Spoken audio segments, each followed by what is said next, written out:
the Emeritus Rav of Mizrahi in Australia to say a few words.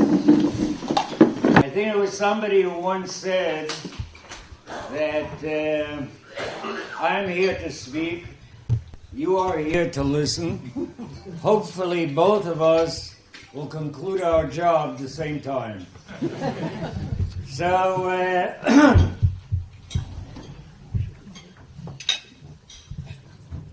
beautiful. First of all, I would like to say on behalf of my wife and myself, it was a pleasure being the first time in Yad Binyamin and enjoying it very, very much. Many faces that we know and many others that we have gotten to know. I would like to say just a few words, and I was thinking, driving over here, what exactly would be the appropriate thing to say about Baruch Lewites and his wife Ethel. And I thought the best thing is in the form of a Dvar Torah. When I came to Melbourne, and he used to daven in Katanga, correct? Right, and I'm not going to go into explain why a shul is called Katanga, but that's the way it was.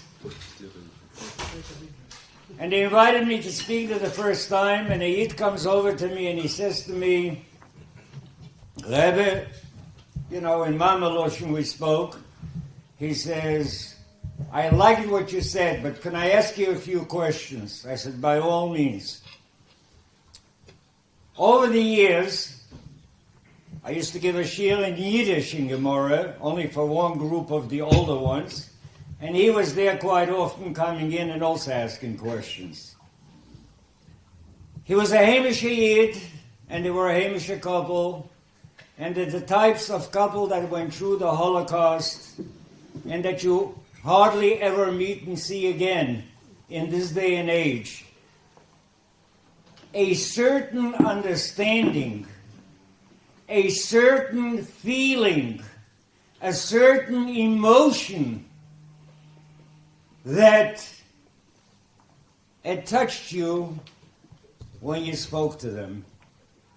You felt in a different level, and even the questions that were asked in the learning factor. And tonight I want to say something which in one of the shiurim I was giving, and he was sitting there, and then he says, Rebbe, ich will euch fragen, I want to ask you exactly the meaning of it. And I want to go in and I want to mention it, and I'll do it quickly and short. Tanakh, famous story, Chazkiyahu Melech Yehuda, a great king, a king that brought back a tremendous amount of Yiddishkeit to Eretz Yisrael. He became ill. Who came to visit him? Yeshaya Hanavi. And the response of the rabbi and the layman was not what I would call today. A rabbi should not have that type of response. The first thing he said to him, Mois Tamus, die, you will die. Can you imagine visiting somebody who's sick? And Chazkiyahu Melech says, why? What did I do? And he says to him, you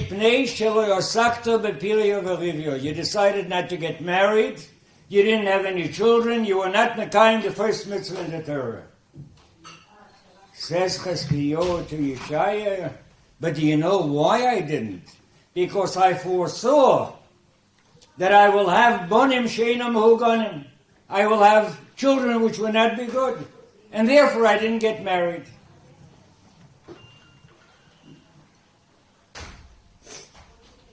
He says, but if it will help me save my life, do me a favor, you have a daughter, the prophet Yeshayahu, I will marry your daughter, or maybe in my schus and in your schus, the children will come out all right. He marries Yeshayahu's daughter, and he has two sons, Menashe and Rav Shoge. When he is holding them, when they were young kids, holding both of them. One brother says to the other, when can we cut off our father's head and we'll take over the kingdom? Nice kids, huh?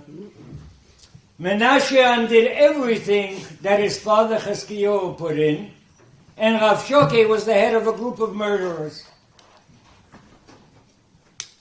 So Rav Baruch came to me after I was learning this, and he said to me, after all, we see that Chizkiyahu was right. He didn't want to have children because he foresaw what kind of children he will have, and therefore and I answered him what the Chazal say, Odom roya le'inayim, our vision is limited. We see something, but we don't see it all the way through. And to add insult to injury, Menashe killed his own grandfather later on, when he became king.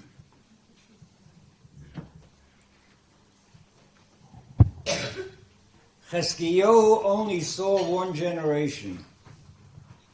Yeshaya the Novi, the prophet, he saw many generations ahead. And although he had the two which were no good, but from those generations came out Rabbi Yehuda Anossi and Rabbi Gamliel, and from the Mishnah, the authors, and the Gemara, and so on and so forth. What do we learn from here?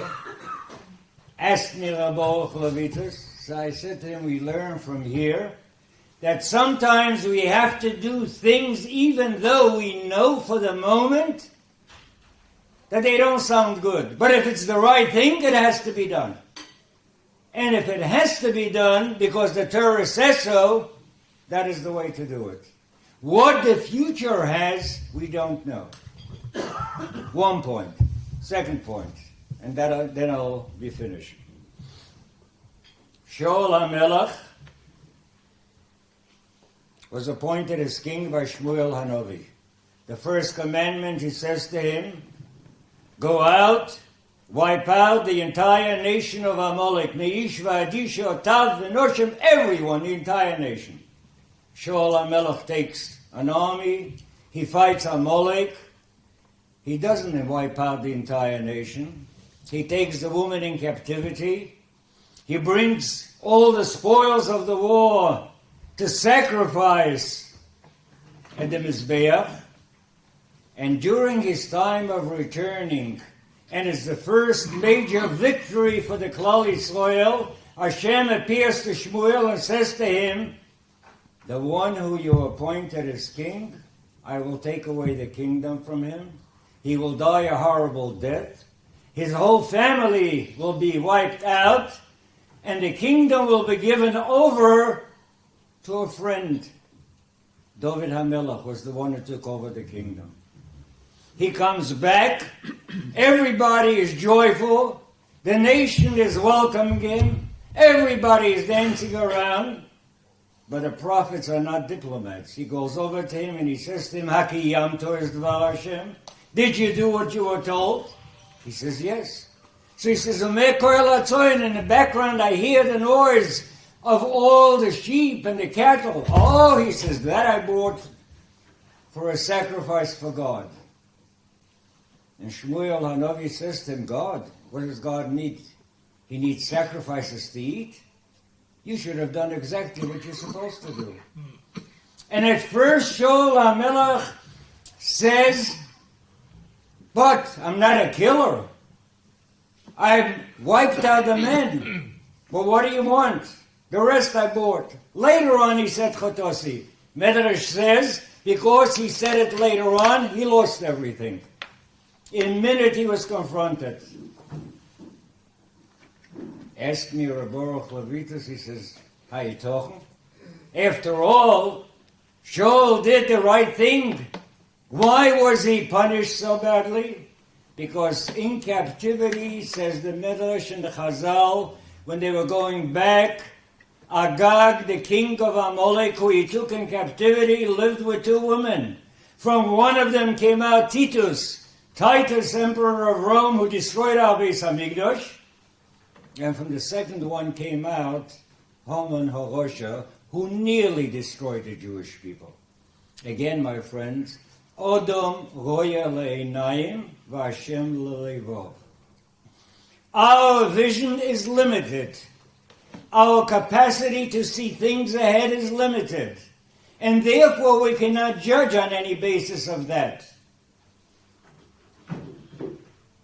Many times after that, Baruch used to come to me and he says, Rebbe, zogt mir lieber noch einmal the minyan. Say it to me again. Repeat it. It has a tremendous amount of sense and a tremendous amount. There I saw the Yiddish hearts and the Yiddish neshama and the edelkeit of him and his lady. And therefore I believe it's a tremendous chus that a Torah was written in their memory as well as in the memories of the other families, because little do we realize that Min HaShamayim, his neshama, is looking down today and is saying how happy I am, first of all, to see the Torah, second of all, to see those who have come out from him, how they are following in the footsteps of the Torah and are continuing our Morosha for many generations to come. I would like to wish the whole family and all the friends that are here that as we have rejoiced tonight with the Torah, so may our lives be a rejoicing factor for later on. And we give the Nachat Ruach, the pleasure to the Neshamas Abor, who look down and see us in the true form as we should be. Ladies and gentlemen, thank you for listening. I am glad we finished our job together.